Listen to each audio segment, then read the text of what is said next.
सभी को नमस्कार। करियर फर्स्ट चैनल पर आप सबका स्वागत है। आज का डिक्टेशन लिखने के लिए तैयार हैं। हार्ड मैटर है, ध्यानपूर्वक लिखेंगे। Yes, start. भारत में राष्ट्र के लिए अखिल भारतीय चेतना के समक्ष इसकी विशाल संस्कृति के परस्पर कई खंडों में बंटी क्षेत्रीय संस्कृतियों की देश के रूप में व्याख्या करने की एक स्थापित परंपरा रही है। यहाँ के विविध भाषाभाषी क्षेत्रों में संस्कृति के कई रंग इस बात की पुष्टि भी करते हैं। यहाँ तक कि साहित्य में मध्य देश, बंग देश, कलिंग यह कार्य करते हैं। यह बात और है कि लगभग सर्वस्वीकृत रूप में मध्ययुगीन इतिहास के पहले पाटलिपुत्र तथा कन्नौज एवं मध्य युग में दिल्ली हिमालय से रामेश्वरम पर्यंत भारत भूमि की राजधानी मानी जाती रही है।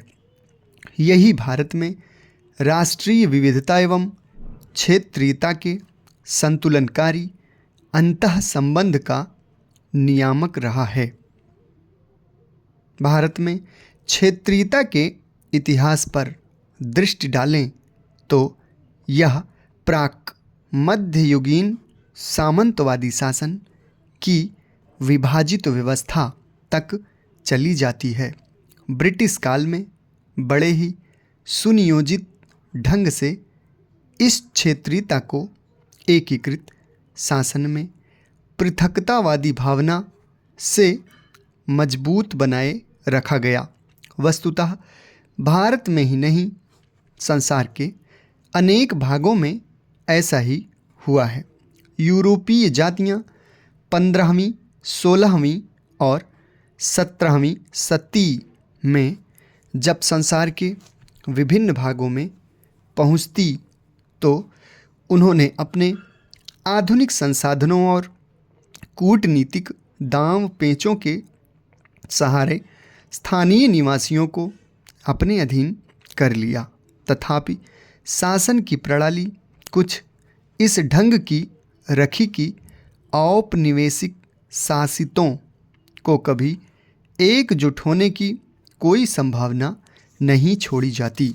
औपनिवेशिक भारत में 18वीं और 19वीं शती के विद्रोह स्थानीय एवं क्षेत्रीय ही बने रहे, क्योंकि इनके पीछे स्थानीय मुद्दे और समस्याएं ही कार्य कर रही थीं। ऐसा भी नहीं है कि राष्ट्रीय संघर्ष के दौरान क्षेत्रीयता की अपनी भावना, विशेषकर भाषा एवं संस्कृति को राष्ट्रवाद के पक्ष में पूरी तरह घुला देने की ही त्याग वृत्ति जाग गई हो।